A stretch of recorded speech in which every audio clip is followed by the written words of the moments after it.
There is a moment coming, so sudden, so quiet, that the world will not have time to prepare for it. No warning sirens, no final announcement, just an instant where everything changes. One heartbeat here and the next standing before eternity. And the question that will matter in that moment is not how much you knew, but whether you were ready. Jesus spoke about this with urgency. He said it would be like the days of Noah, ordinary life unfolding without concern. People were building, planning, celebrating, completely unaware that judgment was at the door. Noah warned them again and again, but the warning became background noise until the rain began and what seemed distant became immediate. That same pattern echoes now, not as fear, but as a loving reminder. God never acts without first speaking, and now the message is clear. There is a separation coming, not based on status, not based on religion, but based on relationship. Jesus is not returning for those who simply know about him, but for those who truly follow him. That is where many hearts are quietly drifting. Faith has become familiar, routine, something we carry instead of something that carries us. We speak his name, but do we walk with him daily? We hear his words, but do they shape how we live when no one is watching? Because when that moment arrives, there will be no time to adjust. The rapture is described as sudden, like a thief in the night, not to bring fear, but to reveal truth. A thief does not announce his arrival. He comes when no one expects it.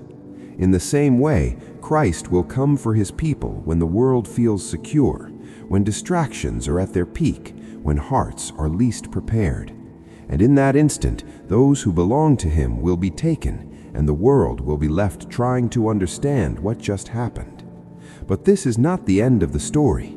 It is the beginning of something far greater and far more serious. Because after that moment of rescue, there comes a time of reckoning.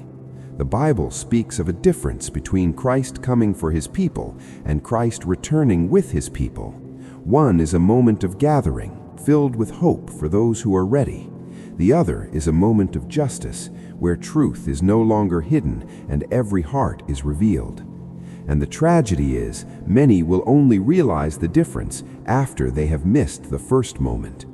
And yet, even now, the door is still open. God is not distant. He is patient. Every warning is an invitation. Every stirring in your heart is a call. He is not trying to push you away. He is drawing you closer. Not to religion, not to ritual, but to a real, living relationship with him. A relationship that changes how you think, how you love, how you live when no one else sees. Because being ready is not about perfection. It is about surrender. It is about a heart that says, Lord, I choose you above everything else. It is about turning away from the things that slowly pull you away and returning to the one who never left you. The danger is not always rebellion. Sometimes it is distraction, a life so full of temporary things that eternity fades into the background. But eternity has not faded. It is closer than ever. And somewhere deep inside, you can feel it. That quiet awareness that life is more than what we see, that something greater is approaching, that maybe, just maybe, this is not a message to ignore.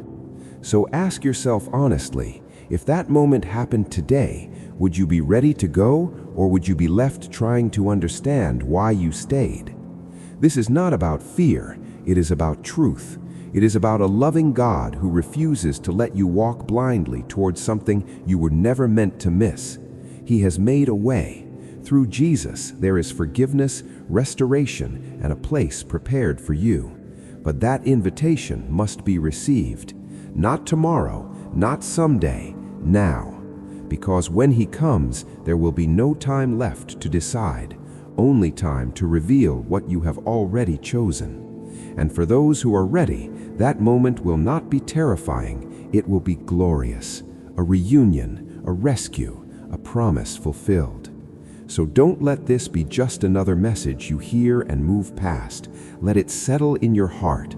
Let it awaken something real. because the same Jesus who is coming is the same Jesus calling you right now. And the question remains, quietly but powerfully, will you be ready when he calls your name, or will you realize too late that you were never truly following him?